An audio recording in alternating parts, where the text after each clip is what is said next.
Evidence here. Right here. This is. Three of us worked together, really had a good time.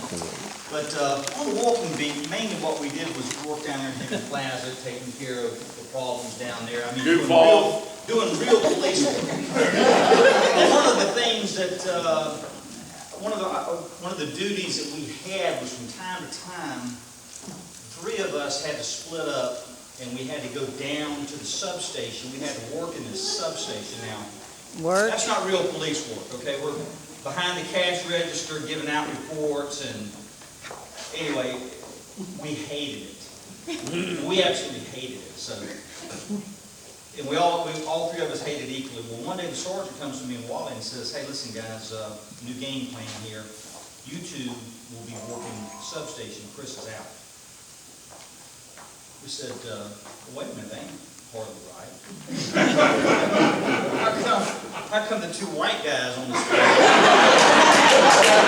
substation, the black guy don't have to do that?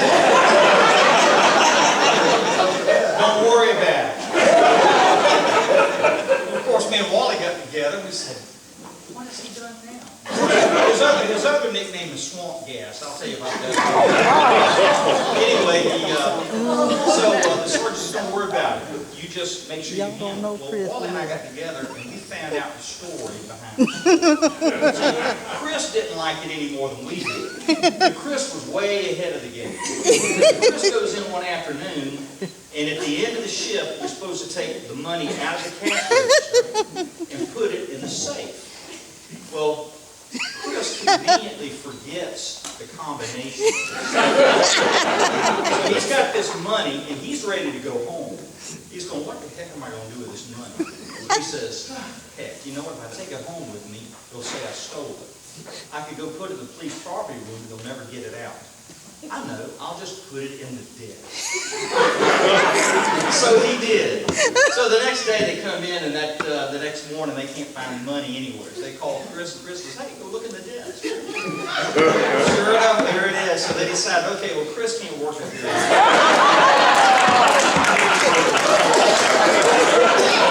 So me and Wally just like tell him, go, "Hey, how'd they talk that?" So Wally and I tried to tell them, well, we didn't know the combination either. This only worked one time. But the other thing I was going to say is working with Chris has just been, I mean, there's nothing that I can tell you all except that there are some stories where the statute of limitations hasn't run out. Since Chris hasn't actually retired yet, we'll have to refrain from those. Working with Chris was an absolute blast. There was nobody that didn't know. There was nobody that didn't know Chris. And he was just a lot of fun to work with. So, Chris, we're going to miss being around. Yeah, I love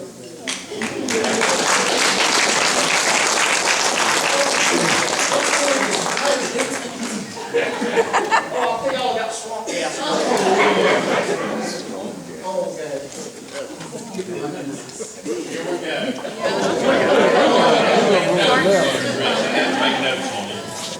Do we have any officials like from the FBI? All right. Both of us. Do you hear that? We were nicknamed, we weren't the dynamic duo. We were Bofus. That's what Chris called us. That's right. When they called our call numbers, Chris would say, "Okay, they call him Bofus." What I want to know is, Chris did 25 years, right? Kenny did what, 34 years? When you retired, both your wives bought you a car, right? Is that right? Huh? You got a new car? You got a pickup truck? Man, I did 35 years. You'd at least think my wife would get me a moped or something. Anyhow, Chris would always figure out a way to outsmart the administration at their game. Okay? He would figure it out. We would have to fight to put it, being on so long, we built up a lot of vacation time because we have to work, holidays and stuff, we build up the days. Well, you would have to go genuflect and put in the form to try to take those days off, and somehow or another Chris could always get them off, and it was hard for me and Kenny to get the same call. Would you please explain that? But I want to tell you, Chris was one of the hardest working partners I ever had on the 2 days he showed up.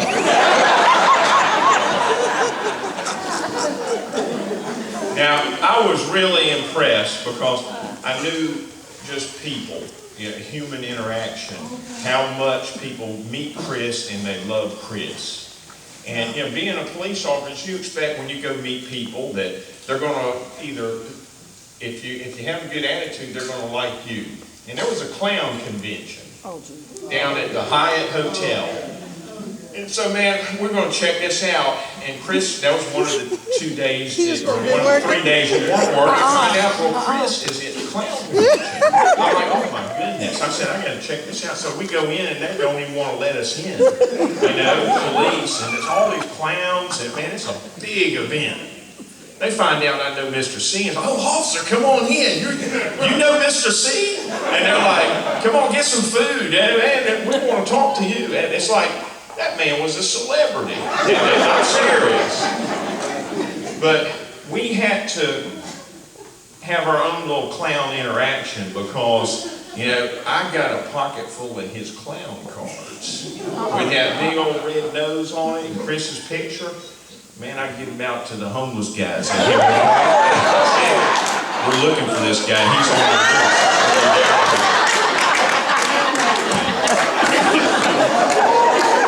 Them guys look at Chris and go, hey, you look like that clown.